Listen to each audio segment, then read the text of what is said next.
Este é um simples camundongo, um mamífero da família dos roedores.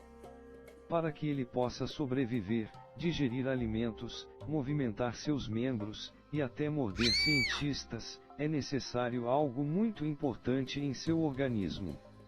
Energia em sua forma orgânica, o ATP.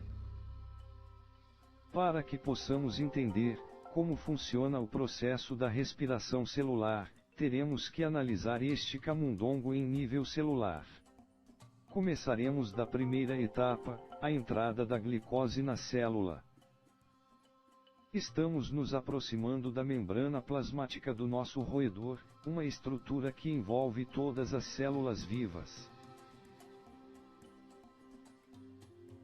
Aqui vemos a glicose entrando na célula pela membrana plasmática. Logo em seguida, com o objetivo de evitar que a glicose escape da célula, ela é rapidamente fosforilada, tornando-se glicose 6-fosfato. Este é o conjunto de reações que compõem a glicólise. Esta torre abrange desde a fosforilação da glicose, até sua transformação em 2 piruvatos. Ao total, são 10 reações, mas iremos tratar principalmente de 3, os pontos de controle. Para darmos início à glicólise, iremos analisar a primeira reação. Aqui está representada a equação desta reação. A enzima que realiza esta fosforilação é a hexocinase. Notamos que existe gasto de ATP nesta reação. Ao total, serão gastos 2 moléculas de ATP para a realização da glicólise. Após a fosforilação da glicose, ela sofre uma transformação para frutose 6-fosfato. Agora passamos para a terceira reação e ponto de controle, a fosforilação da frutose 6-fosfato. A próxima etapa é a clivagem da frutose em 2 moléculas, um gliceraldeído e uma cetona. Em seguida ocorre a isomerase da cetona, convertendo-a em gliceraldeído. Na reação 6, o gliceraldeído é oxidado, e então é formado o composto NADH. Um transportador de elétrons, que possui papel essencial no processo da respiração celular. Partindo para a reação 7, esta é a primeira etapa da glicólise, que sintetiza ATP diretamente na via. Na próxima etapa, somente ocorre um rearranjo da posição do grupo fosfato para a próxima reação. Na reação 9, ocorre a reação de desidratação, como consequência, temos água saindo. A reação 10, é a última desta via metabólica. Catalisada pela enzima piruvato-cinase, esta reação tem como produto 2 moléculas de ATP e 2 moléculas de piruvato. Agora iremos analisar a glicólise de forma mais geral, calculando seu balanço energético. Notamos que foram gastos 2 moléculas de ADP, 2 moléculas de fosfato, e 2 moléculas transportadoras de NAD+. Juntamente com os elétrons resultantes das reações da glicólise, são formadas 2 moléculas de NADH. Durante o processo, são sintetizadas 2 moléculas de água, provenientes da reação 9 de desidratação. São produzidas 4 moléculas de ATP durante todo o processo, mas como foram gastas 2 no início, durante a fosforilação da glicose e frutose, o saldo final é de 2 moléculas de ATP. O produto final são 2 moléculas de piruvato. Um composto orgânico contendo 3 átomos de carbono.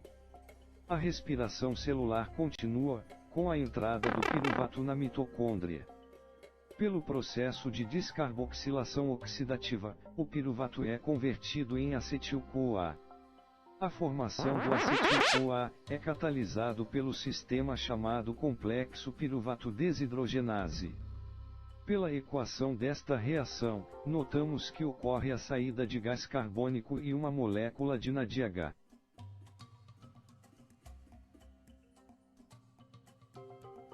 O processo continua, com o chamado ciclo do ácido cítrico. Esta etapa, assim como a descarboxilação oxidativa do piruvato, ocorre na matriz mitocondrial. A primeira reação é a condensação do acetil-CoA. Esta reação ocorre com o composto oxalacetato, visando a formação do ácido cítrico ou citrato, composto que dá nome ao ciclo.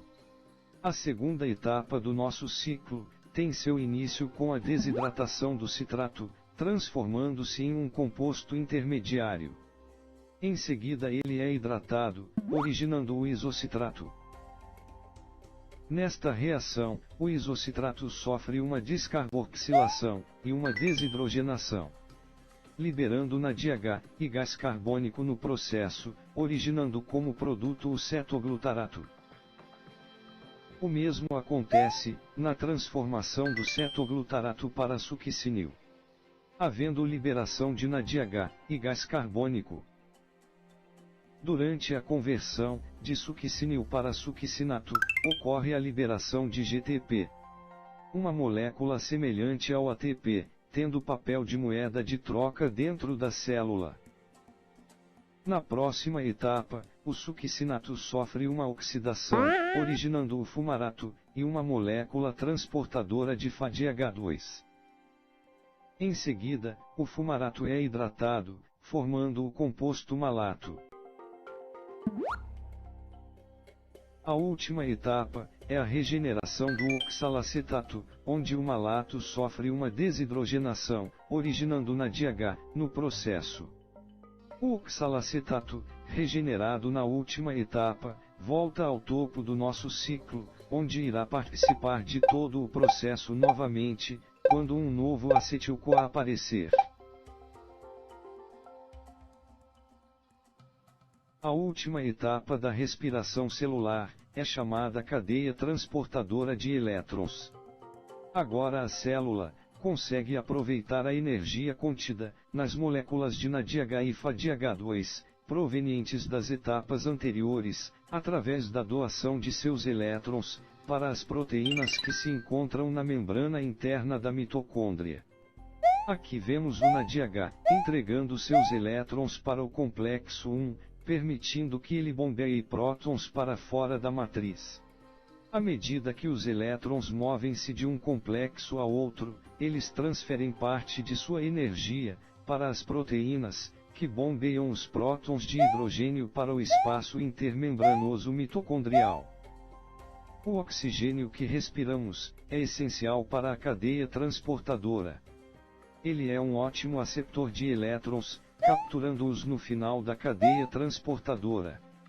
Após capturá-los, ele os combina com íons de hidrogênio presentes para formar água.